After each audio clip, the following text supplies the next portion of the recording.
In southern Kansas in 1601, Spanish explorer Juan de Oñate led men into what is now the prairie and found something the records did not predict. The ancestors of the Wichita Nation lived in a settlement so wide, the Spanish called it the Great Settlement. Thousands of grass-thatched houses stretched for miles, with fields, paths, storage pits, and a population some estimates place near 20,000. Cahokia rose across the Mississippi from modern St. Louis. Thousands of people gathered in a planned city of plazas, homes, and ceremonial spaces.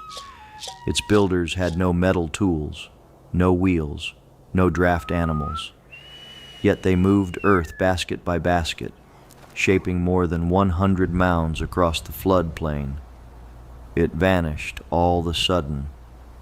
These are 30 lost cities hidden beneath America.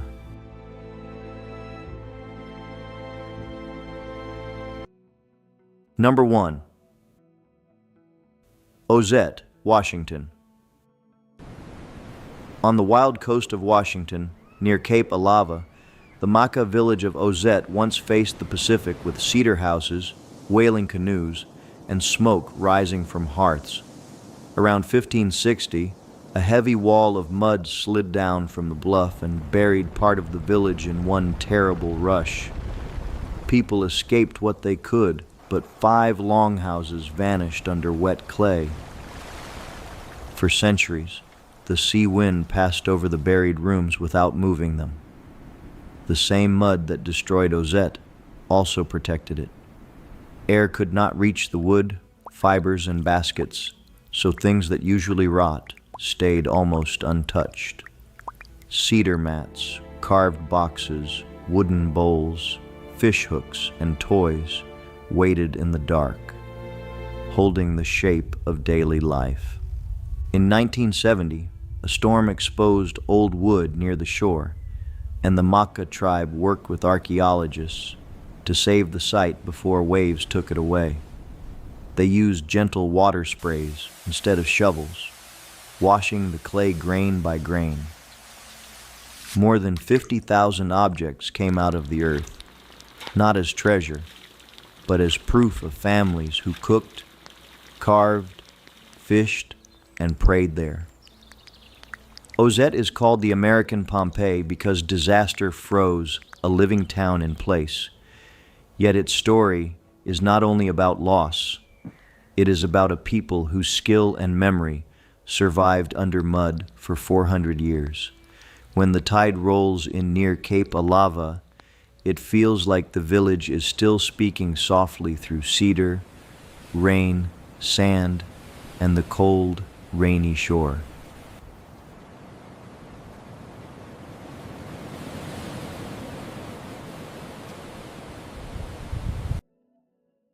Number 2. Ferguson, South Carolina. In the early 1900s, Ferguson, South Carolina, was not a ghost town. It was a busy lumber town beside the Santee River, built around the work of cutting cypress from the swamp. Families lived near paved streets, a school bell rang, and workers walked toward the mill before sunrise. For a while, the town looked modern, planned, and full of promise. But lumber towns could fade as fast as they rose. When the mill closed, jobs disappeared, families moved, and buildings that once held noise were left to the heat and vines. Then came a larger change.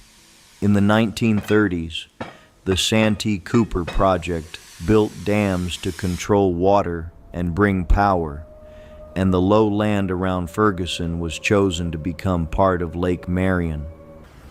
By 1939, the rising water did what time had not finished. It covered streets, foundations, work yards, and the places where people once bought food or waited for mail. Ferguson was not carefully lifted and rebuilt somewhere else. It was left in place. The lake spread over it slowly, turning a former company town into a hidden map beneath brown-green water. During dry seasons, boaters sometimes look across Lake Marion and see the old brick kiln standing above the surface like a chimney from another world. It is only a piece of an industrial town, but it tells the whole story. Ferguson did not vanish in legend. It was drowned by progress, and the water still keeps its streets quiet beneath the trees. Number 3. Seattle Underground, Washington. Seattle, June 6, 1889. A glue pot in a cabinet shop helped start a fire that tore through the wooden business district. Flames jumped from building to building, eating blocks of shops, offices, and hotels. When the smoke cleared, the city had lost its old center, but leaders saw a chance to fix a daily problem: flooding. The new plan sounded strange, but it was bold. Buildings would be rebuilt in brick and stone, while the streets would be raised above the muddy original level. In some places, the new roadways stood more than a story higher than the sidewalks below. For a while, shoppers had to climb ladders between the old entrances and the streets rising around them. Business did not stop. Store owners kept selling goods from the lower floors, while workers built retaining walls and filled the streets above. Later, sidewalks were laid across the gaps like bridges. The first floors became basements. Windows turned into buried openings. Doorways that once faced daylight suddenly looked into tunnels, dust, and dim brick corridors. That is how Seattle kept a piece of its earlier city beneath the modern one. Under Pioneer Square, old storefronts still line shadowed passages where people once hurried with packages and rain-soaked coats. The underground is not a fantasy city.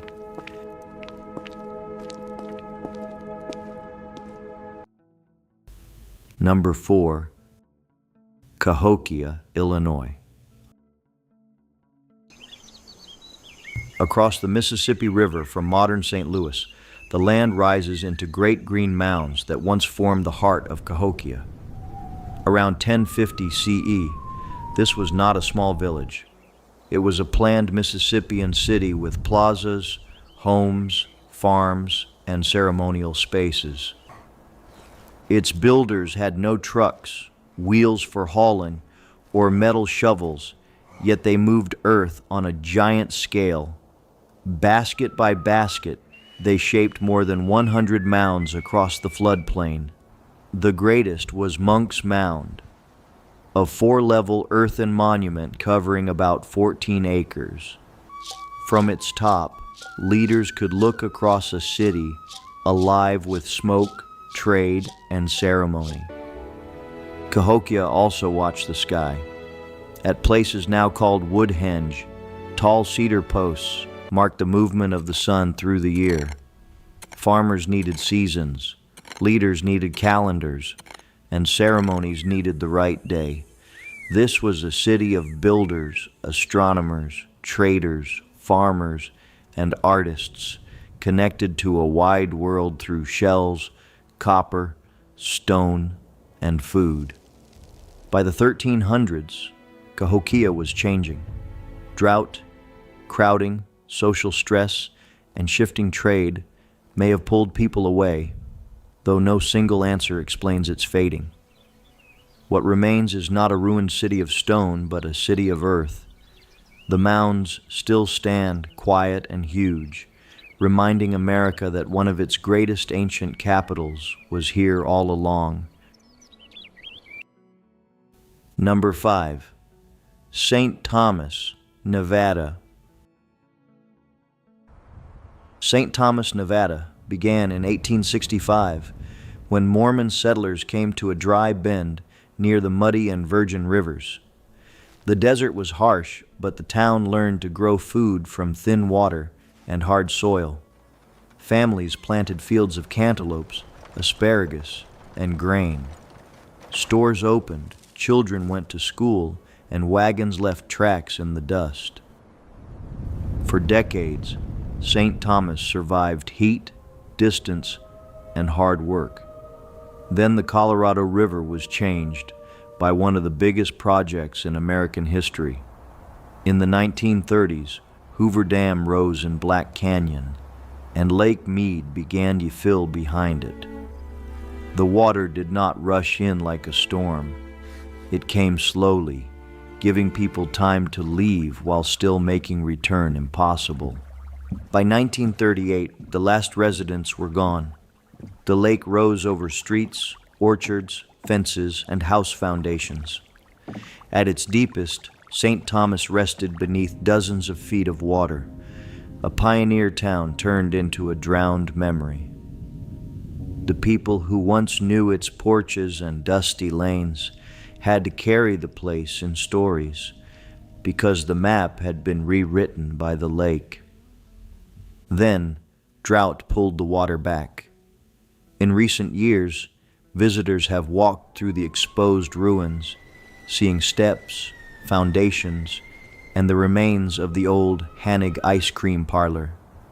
St. Thomas feels different from many ghost towns because it disappears and returns. The desert did not bury it completely. It waits, pale and cracked, whenever Lake Mead lets go once more.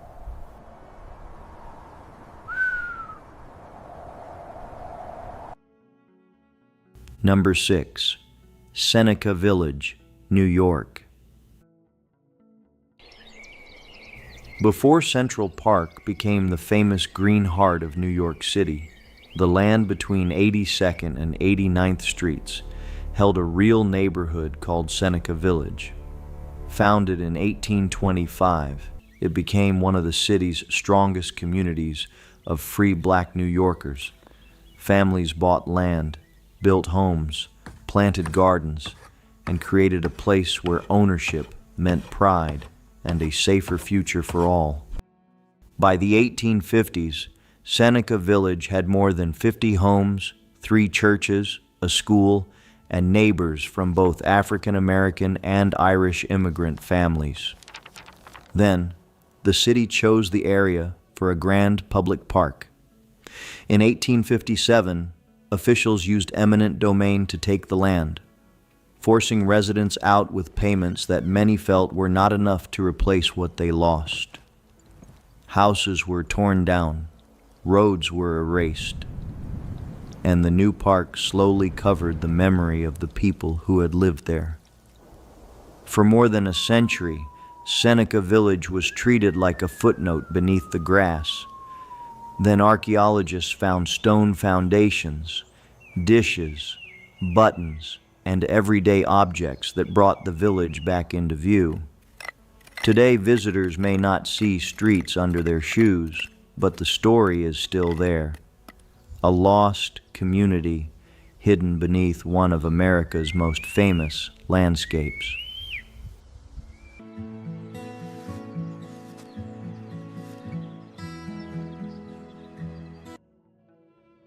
Number 7.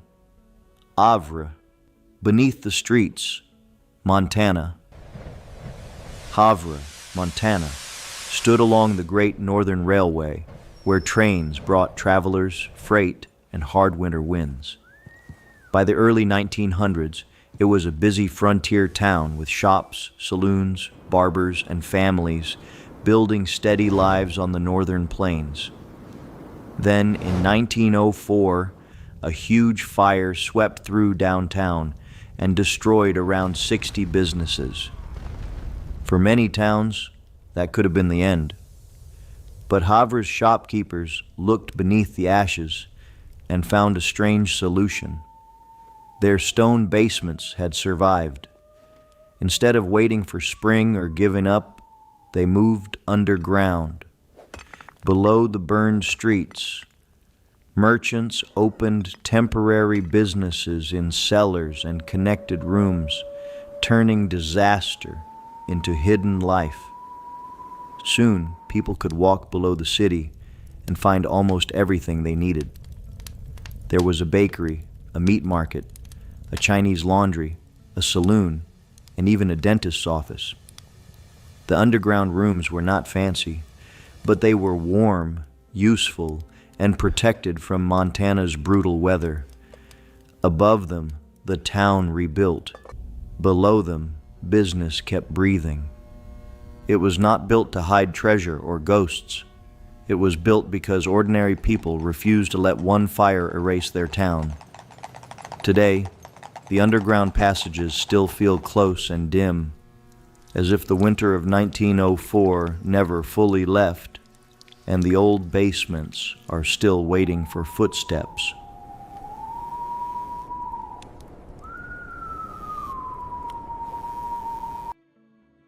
Number 8. Etzanoa, Kansas.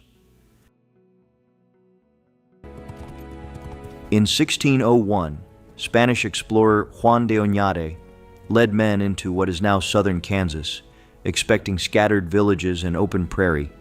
Instead, they found something much larger along the Walnut and Arkansas rivers. The people there, ancestors of the Wichita Nation, lived in a settlement so wide that the Spanish called it the Great Settlement.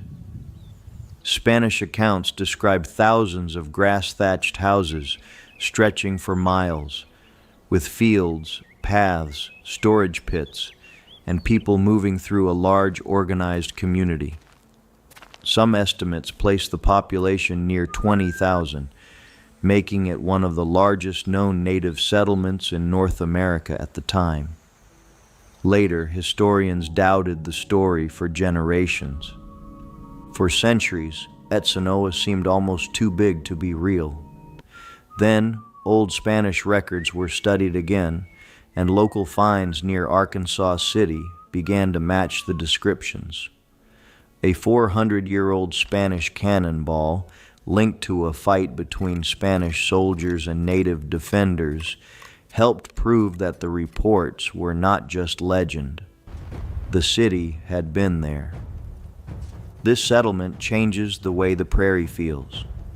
What looks like quiet land once held homes, food, trade, and voices across a huge distance. The city did not vanish because it was imaginary.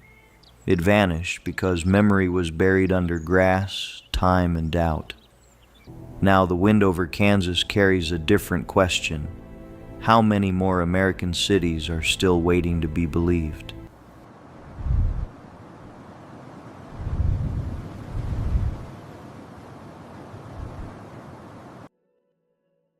Number 9.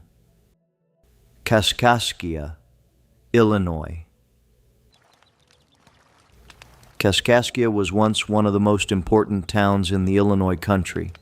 Founded by French settlers in the early 1700s near the Mississippi River, it grew into a center of trade, farming, and frontier politics. In 1778, during the American Revolution, George Rogers Clark captured it from the British, helping secure the region for the United States. When Illinois became a state in 1818, Kaskaskia was chosen as its first capital. For a short time, laws were debated there, officials gathered there, and the town seemed tied to the future of the state.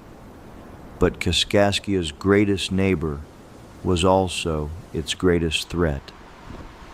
The Mississippi River moved slowly, then violently, eating land year after year. In the late 1800s, the river changed course and cut through the old town site. Floods tore away streets, homes, churches, and records. The original Kaskaskia was mostly washed away, and the surviving land became separated from the rest of Illinois. Strangely, it now sits west of the Mississippi, reached from Missouri, even though it still belongs to Illinois. That is why Kaskaskia feels like a capital that history misplaced.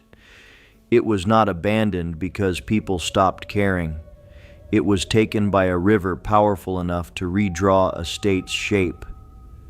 Today, only a tiny community remains, but the name carries weight. Beneath silt, water, and memory lies the first capital of Illinois, still half present and half lost. Number 10. Indianapolis Catacombs, Indiana. Beneath the busy Indianapolis city market is a hidden world of brick arches, limestone columns, and cool underground air. People call them the catacombs, though they were never built for bones. They began as the basement of Tomlinson Hall, a grand public building completed in 1886 beside the market, when Indianapolis wanted a place for civic life. Above ground, Tomlinson Hall was large and proud, with crowds coming for public events. Below, the basement served a quieter purpose. Before modern refrigeration, the cool underground rooms helped market workers store meat, produce, and other fresh goods away from heat. Wagons, merchants, and workers moved through while the city grew busier above. Then, in 1958, disaster changed the site. A fire destroyed Tomlinson Hall, and the grand building was later removed. But the basement did not disappear. Under the market, about 20,000 square feet of brick-vaulted passageways survived, holding up the memory of a building most people never saw again. The ruins remained under daily footsteps, hidden but intact. The Indianapolis catacombs feel mysterious because they are not far away in some forgotten desert. They sit beneath a living city, under lunch crowds, traffic, and market noise. Their arches still stand in the dimness, showing how the past can remain under ordinary streets. Above, Indianapolis keeps moving. Below, the old hall waits in wide brick shadows. Number 11. Pueblo Grande de Nevada, Nevada. In the dry Moapa Valley of Nevada, long before Lake Mead or Hoover Dam, a large native community grew near the muddy and virgin rivers. Archaeologists later called it Pueblo Grande de Nevada, or the Lost City. Its roots reached back to the basket maker period, and by the ancestral Puebloan era, villages stood there with adobe rooms, storage pits, and fields. The people who lived there were skilled desert farmers.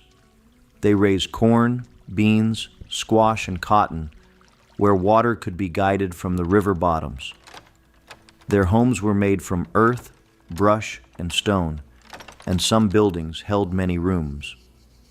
Trade also reached far beyond Nevada, bringing shells, turquoise, salt, and ideas through the Southwest. Every item showed patient hands. In the 1920s and 1930s, archaeologists realized time was running out. Hoover Dam would raise Lake Mead and flood parts of the ancient landscape. Crews worked quickly to study sites, gather pottery, tools, baskets, and remains of homes before the water covered them. The Lost City Museum in Overton was later built to protect that memory. Pueblo Grande de Nevada is not lost because no one ever lived there. It is lost because water, time, and desert silence covered so much of its world. What remains tells of families who understood a hard land and made it bloom. Under the Nevada sun, the old city still feels close, as if its walls are waiting beneath sand and blue water.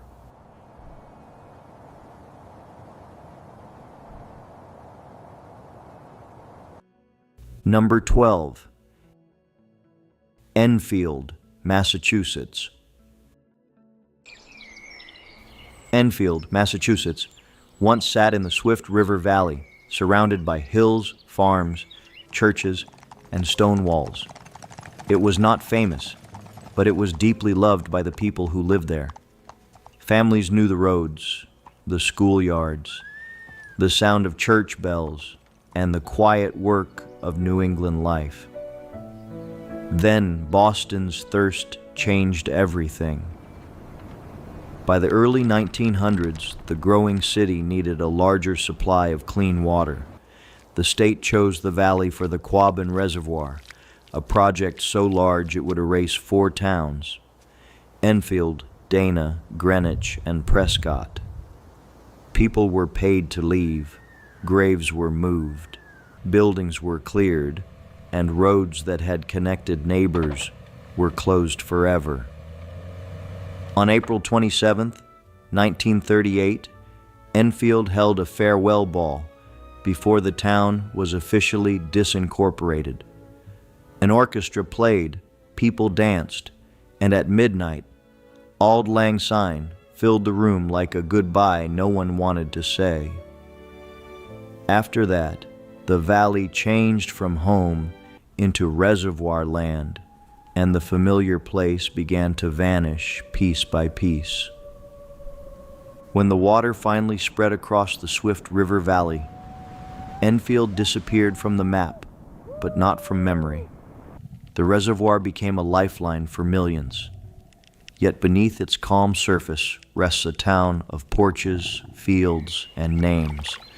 On still days, Quabbin looks peaceful, but its silence carries the cost of water and the ache of leaving home.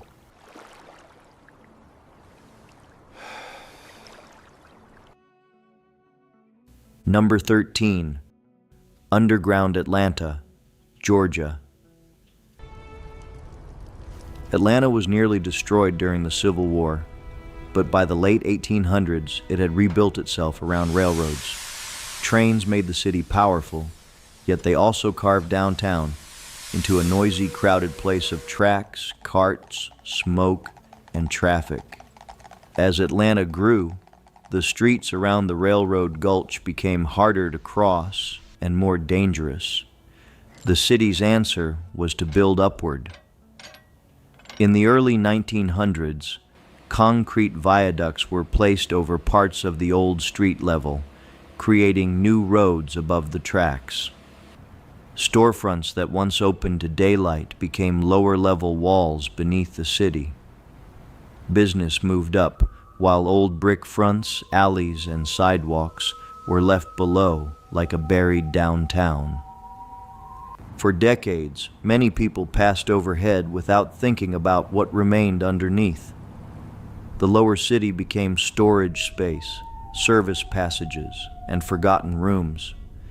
Then, in the 1960s, these hidden streets were rediscovered and turned into underground Atlanta, a historic district where visitors could walk beside 19th century brick and ironwork.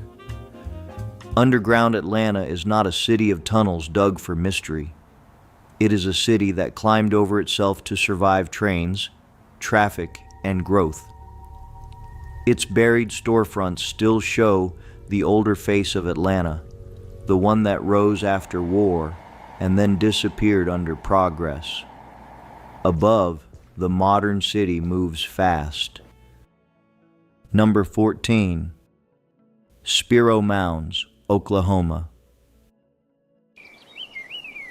On the Arkansas River near present-day Spiro, Oklahoma, a powerful native center rose between about 900 and 1450 CE. Today it is known as Spiro Mounds, but in its time it was part of a wide Mississippian world of trade, ceremony, and leadership. People came through with shells, copper, stone, and stories from far across North America. The most famous mound was Craig Mound. Inside it was a protected hollow chamber, later called the Great Mortuary or Spirit Lodge.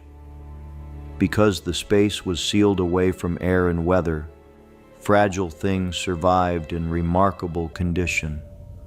Archaeologists found traces of woven fabric, wooden objects, engraved shells, copper plates, and freshwater pearls. In the 1930s, treasure hunters broke into Craig Mound and removed many artifacts before scholars could study them properly.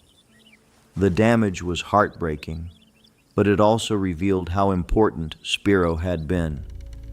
Some people called it an American King Tut's tomb because the objects showed a level of artistry and long-distance connection that stunned the public. Spiro Mounds is not just a hidden burial place. It is evidence of a great cultural crossroads in the center of the continent. Its earthworks and preserved objects speak for artists, leaders, traders, and families whose world was larger than many people once imagined. The mounds still rise softly, guarding what remains of a powerful ancient story.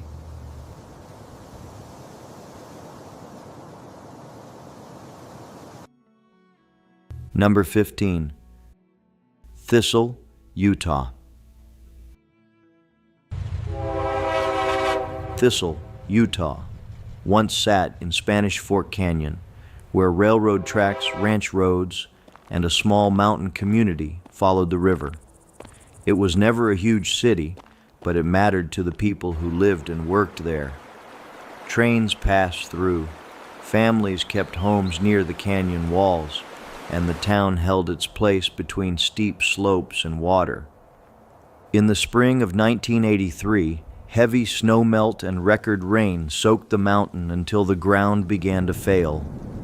A slow landslide of clay, rock, and gravel moved down the canyon and blocked the Spanish Fork River.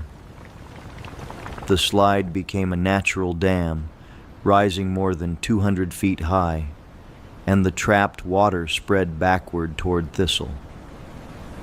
People had to leave as the lake climbed over roads, tracks, and homes.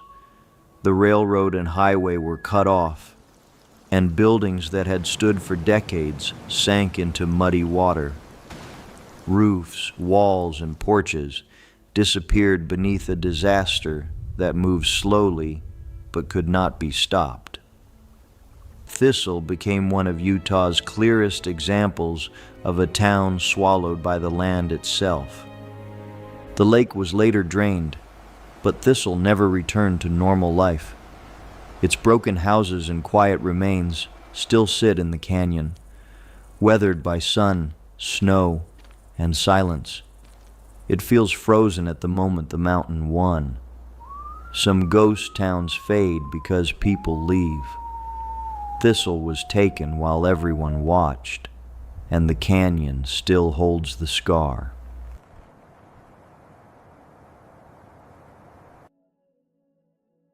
Number 16. Pendleton Underground, Oregon. In the late 1800s, Pendleton, Oregon, sat on a busy route of railroads, ranchers, traders, and travelers moving through the high desert. Above ground, the town had hotels, saloons, shops, and muddy streets. Below ground, basements and passages connected parts of downtown, creating a hidden working world under the sidewalks. These rooms were used for many practical reasons. Merchants could move goods away from dust, thieves, and freezing weather. Underground spaces held card rooms, storage areas, meat markets, and laundries. Stories also grew around Chinese workers and businesses, including places like Hop Sing's Laundry, reminding visitors how immigrants helped build frontier towns while facing harsh treatment. Pendleton's underground history is not one simple legend. Some tales became bigger than the evidence, and historians warn that the Chinese tunnel story is often repeated too easily. But the basements themselves are real, and they still hold the feeling of a town that had two levels, one seen in daylight and one remembered in brick, dust, and shadow. That is why Pendleton Underground feels so alive. It is not only about secret passages, but about the rough side of the frontier. Work, fear, entertainment, survival, and people pushed to the edge of society. When visitors walk below the street today, the old rooms seem to whisper that the West was not only wide open, sometimes it was hidden underfoot.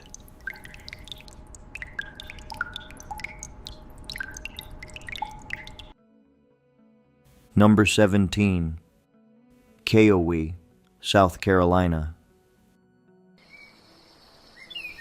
Keowee, South Carolina, was once one of the most important Cherokee towns in the Lower Towns region. Its name is often translated as Place of the Mulberries, and for generations it stood near the Keowee River as a center of trade, diplomacy, and daily life. Long before the lake existed, this valley carried Cherokee voices, paths, and memory. By the 1700s, Keowee was known to European traders, soldiers, and colonial leaders. Nearby Fort Prince George became a tense symbol of the changing world around the Cherokee homeland. Deals, alliances, arguments, and violence all passed through the region. The town was not just a village on a map. It was a capital tied to power, family, and land. In the early 1970s, a hydroelectric project changed the valley forever. Dams helped create Lake Keowee, and the old river bottom disappeared under rising water. Archaeologists worked to record and save what they could, but the ancient town site itself could not be moved. Keowee went from a living place in history to a submerged place beneath a modern lake. Today, Lake Keowee looks peaceful, with bright water and green hills along the shore. But under that calm surface rests a Cherokee capital, along with the weight of removal, change, and loss. The lake did not erase Keowee, it only covered it.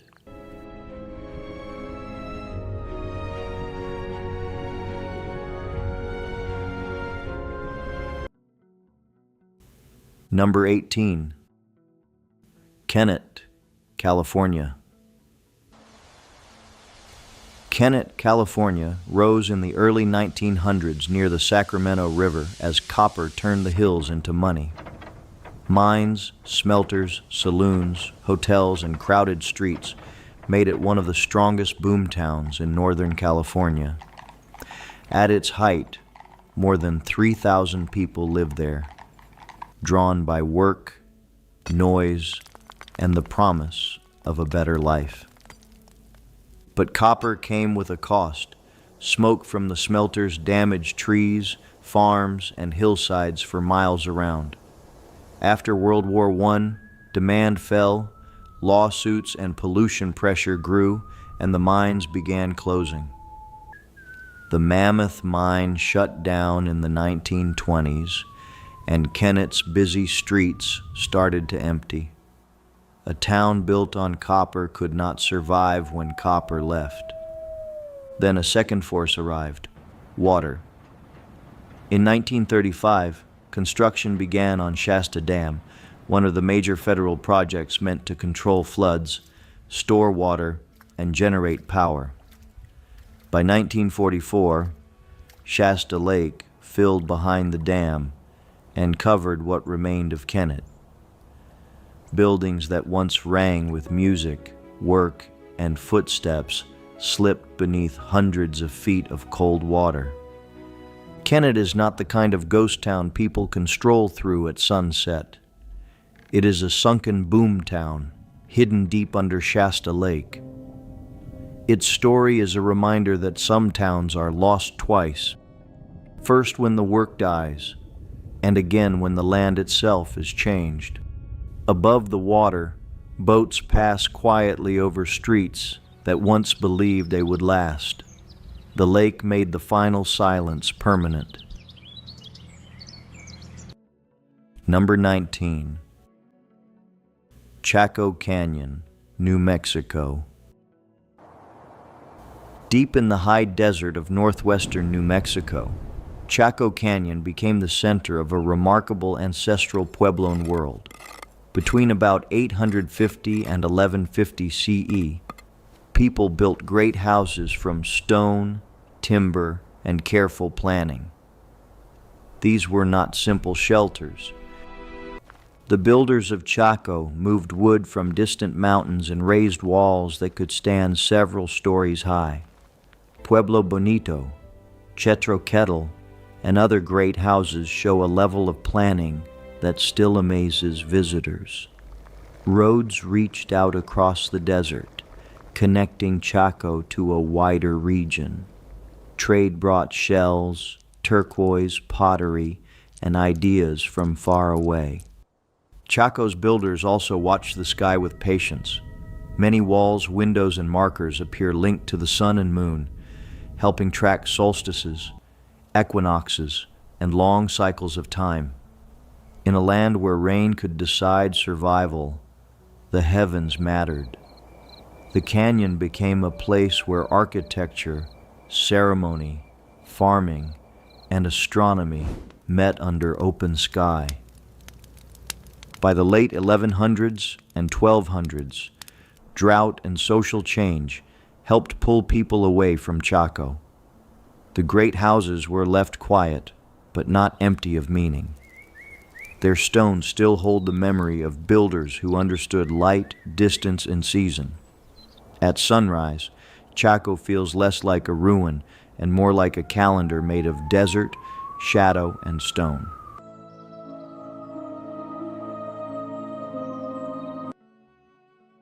Number 20.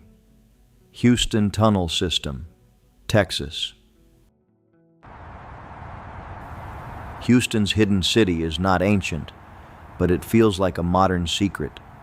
Beneath downtown's towers is a climate-controlled tunnel system where office workers, visitors, and shop owners move below the heat and storms. Its story began in the 1930s, when underground passages helped people move between downtown buildings. Over time, Houston grew taller, hotter, and busier.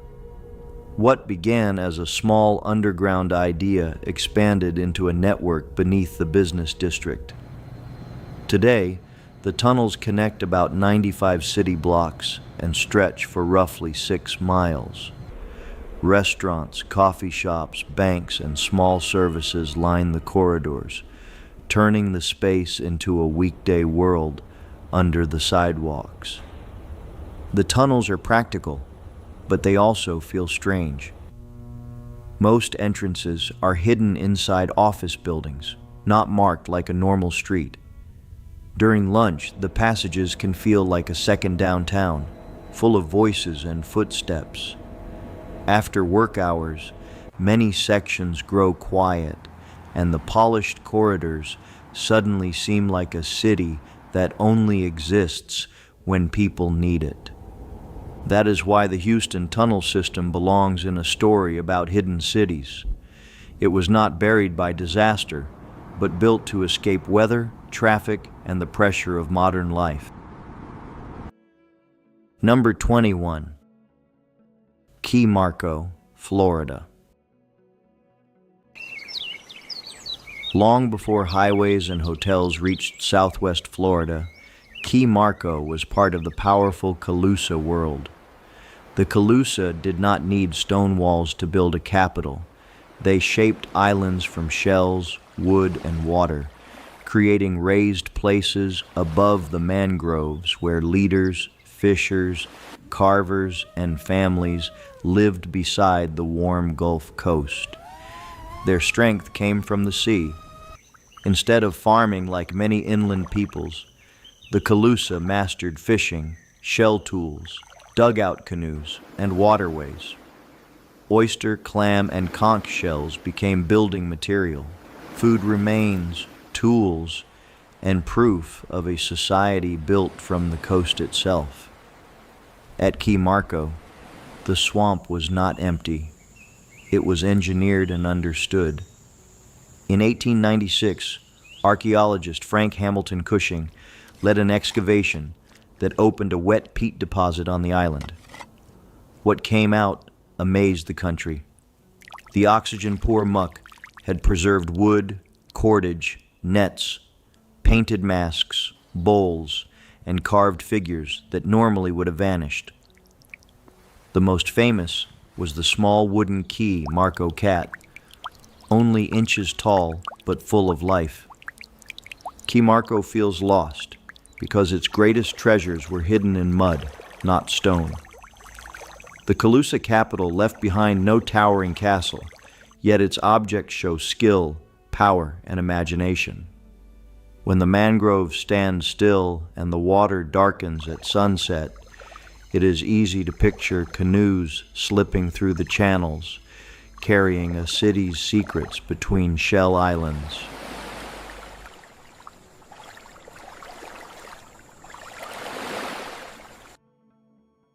Number 22. Robinette, Oregon. Robinette, Oregon, once rested along the Snake River, surrounded by orchards, dry hills, and the steady sound of water. It was not a grand city, and that is what made it feel real, but it had the pieces of a real community. A one-room schoolhouse, a rail depot, family homes, and fruit trees heavy with peaches, apricots, and walnuts in the warm season. The town grew because the river valley could carry both crops and people. Trains stopped there, farmers worked the slopes, and children learned in a small school, while boats and rail cars tied Robinette to the wider region. It had harvest days, river dust, and neighbors who knew each other by name after long days. Then the age of dams reached the Snake River. The Brownlee Dam project promised power, flood control, and water storage, but it also meant the valley would change forever. In 1957, families had to pack up, leave homes behind, and watch the river rise over the place that had held their lives. Robinette was not abandoned by choice, but by water policy. Today, the town site lies beneath Brownlee Reservoir, covered by about 100 feet of water. The orchards are gone, the depot is silent, and the school bell has no children to call. Yet the name still carries the feeling of a small river town that progressed quietly drowned. Somewhere below the surface, Robinette waits under the same water that once helped it live and grow. Number 23. Subtropolis, Missouri. Beneath Kansas City, Missouri, is a hidden place so large it feels almost impossible at first. Subtropolis sits inside an old limestone mine, carved into rock that formed hundreds of millions of years ago. What began as quarry space became an underground world with roads, loading docks, lights, offices, warehouse doors, and long turns cut straight through pale rock. The cave works because the stone itself does part of the job. Deep underground, the temperature stays near 68 degrees through summer and winter. That steady air makes it useful for companies that need storage without fighting heat, cold, storms, or sunlight. Trucks drive through wide tunnels as if they are moving through a city made inside the earth. Subtropolis covers tens of millions of square feet, making it one of the largest underground business complexes in the world. Businesses store records, products, film, food, and rare items there. Even the U.S. Postal Service has used the space to protect collectible stamps, turning a former mine into a vault-like city of work and storage. This hidden city is different from ruins under lakes or deserts. It is not dead. It is alive, busy, and carefully organized beneath ordinary ground, with numbered streets and signs in the rock. Above it, the sunlit Kansas City moves through traffic and weather. Below it, a quieter world hums in limestone halls, proving that some lost cities are hidden because they still work. Number 24. Mesa Verde, Colorado. High in the cliffs of southwestern Colorado, Mesa Verde holds one of the most striking ancient landscapes in America. Between about 600 and 1300 CE, ancestral Puebloan families lived across its mesas, farming corn, beans, and squash in a dry but beautiful land. Over time, their communities moved closer to the canyon walls, where shelter and stone met. By the late 1100s and 1200s, builders created homes inside natural stone alcoves protected by the cliffs above them. Cliff Palace, Balcony House, and other dwellings used sandstone blocks, mortar, ladders, rooms, kivas, and plazas. These were not hiding places for a few people. They were carefully built neighborhoods shaped by skill, planning, and shared labor. The cliffs helped in many ways. The alcoves offered shade from fierce summer sun, shelter from storms, and a strong position above the canyon floor.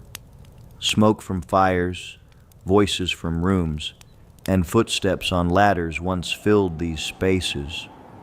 From the ledges, families could see the dry land that fed them and the sky that guided their seasons. By the late 1200s, long drought and social change helped push people south, where their descendants still live today among Pueblo communities. Mesa Verde was not simply abandoned in mystery, it was part of a larger journey. Still, when the evening light touches the cliff dwellings, the empty windows seem to watch the canyon, holding a city in silence and stone.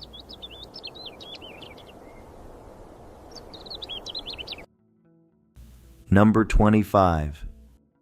Neversink, New York.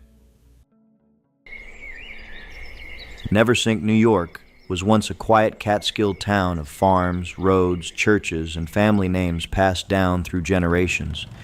It sat in a valley that looked ordinary to outsiders but felt permanent to those who lived there. People worked the land, gathered at local stores, and followed the seasons of a rural life tied to the mountains and clear streams. In the 1940s, New York City needed more drinking water for its growing population. The valley around Neversink and nearby Bittersweet was chosen for a reservoir. That decision meant the town could not stay. Houses, barns, schools, and cemeteries stood in the path of a project meant to serve millions far away from the Catskills and their quiet roads and familiar hills. Because the water had to remain clean, crews treated the valley with unusual care and severity. Buildings were removed, trees were cut, brush was cleared, and even barnyard soil was scraped away. It was not enough to empty the town. The land itself had to be cleaned before the reservoir could rise and become part of the city's water system. The Neversink Reservoir was completed in the 1950s, and the old town disappeared beneath protected water. Its loss is quiet, not dramatic, but that makes it heavier. A place where people expected to grow old became a source for taps in another city. On calm days, the reservoir looks pure and blue, but under it rests a town purified out of sight.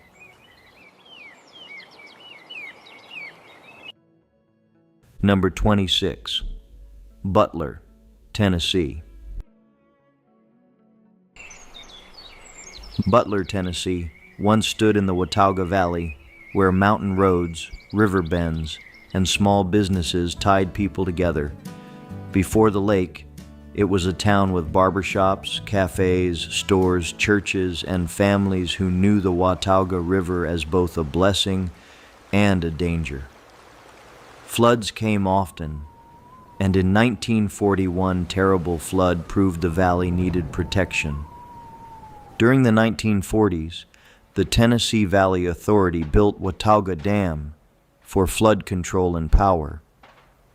Work paused during World War II, then started again, and by 1948 the gates closed. The old town could not stay where it was. Homes were moved or abandoned, families relocated to higher ground, and the valley slowly changed from streets and farmland into Watauga Lake. For years, old Butler rested under the water, like a story people could only point toward. Then in 1983, during a drawdown for dam work, the lake dropped low enough to reveal parts of the drowned town. Muddy foundations appeared again, along with traces of buildings people remembered, including a stone store and the small concrete jail. Butler is sometimes called the town that would not drown because the community rebuilt above the water and kept its name alive. Still, the old town remains below, quiet under the mountain lake. On calm days, Watauga looks beautiful and clean, but beneath it lies a place where people once walked home before the river was taught to rise.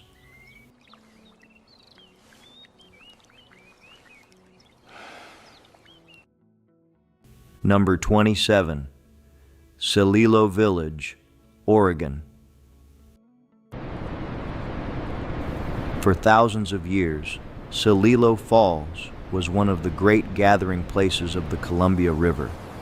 Native families from many tribes came to the roaring water to fish for salmon from wooden platforms, trade goods, and keep old agreements alive. Perfect. We are grateful for Beside this the trade. falls, Celilo Village became part of one of the oldest continuously used native places in North America.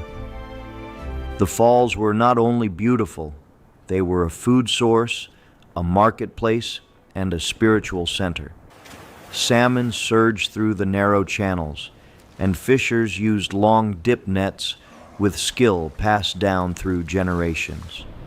The sound was so strong that people said the river could be heard from far away, like an engine made of water and stone. Then came the Dallas Dam. On March 10, 1957, its gates closed, and within hours, the rising water covered Celilo Falls. The great roar faded into a flat reservoir, platforms, fishing places, and a way of life that had survived for ages were drowned by a federal power project. People watched from shore as the river changed. Celilo Village did not disappear from memory because its people still carry the name, the grief, and the rights tied to the river. But the waterfall itself rests underwater, silent where it once thundered. The saddest part is how fast it happened. One morning, Celilo was a roaring center of life. By evening, it had become a ghost beneath the Columbia. Number 28. Los Angeles Prohibition Tunnels, California. Downtown Los Angeles had underground spaces long before Prohibition. Service tunnels, utility passages, basements, and transit routes helped a growing city move beneath its streets. By the 1920s, when the United States banned the sale of alcohol, these hidden corridors gained a darker reputation. In a city chasing glamour, Secrets needed doors. Prohibition did not stop people from drinking. It pushed the trade underground, both in law and sometimes in location. Stories say bootleggers used parts of Los Angeles's tunnel network to move liquor away from police eyes and deliver it to hidden bars, hotels, and back rooms. Some accounts are clearer than others, but the legend fits the city. The tunnels became part of the larger story of 1920s Los Angeles. Jazz, speakeasies, police raids, movie stars, and ordinary people looking for a forbidden night out. A basement door might lead to music. A quiet hallway might carry crates instead of footsteps. Above ground, the city sold sunshine. Below ground, it carried whispers.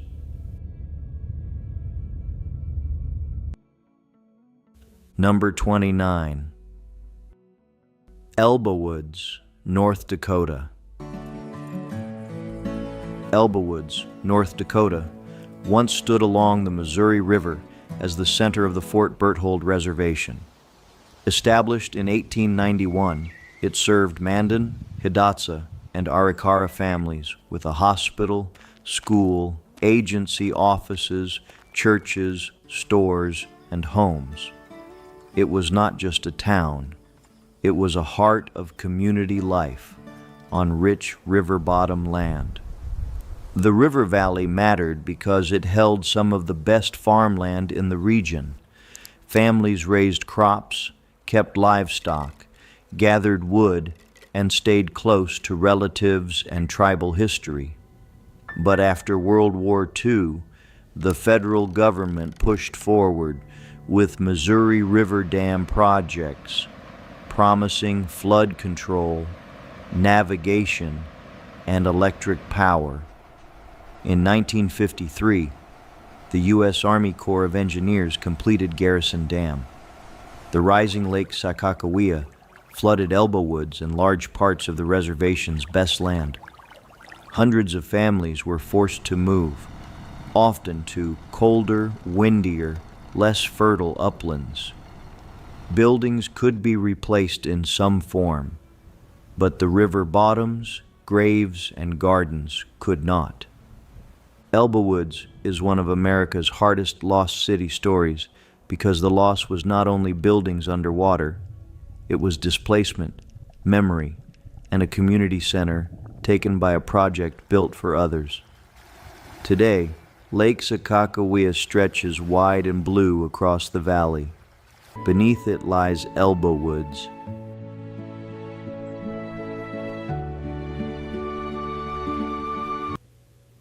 Number 30.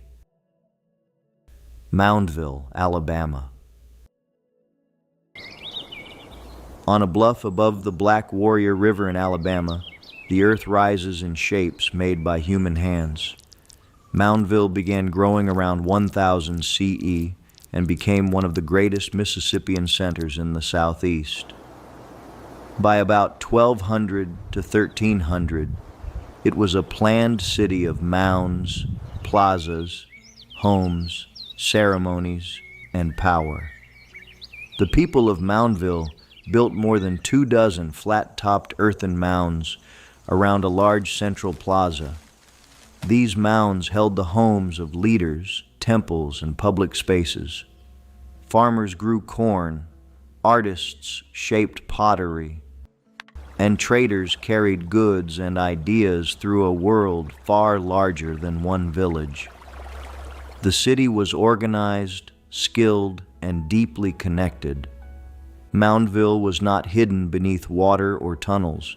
It was hidden in plain sight by misunderstanding. For a long time, many people did not imagine that such a complex native city had stood in Alabama before European contact. Archaeology changed that, revealing a place with social order, ceremony, craft, and influence across the river valley. By the 1500s, Moundville's great days had faded, though descendants and related native histories did not vanish. The mounds still stand because Earth can remember. At sunset, when shadows stretch across the plaza, the old city seems to rise again from the ground. If you enjoy this video, please click the like button. And don't forget to subscribe to the channel. See you in the next one.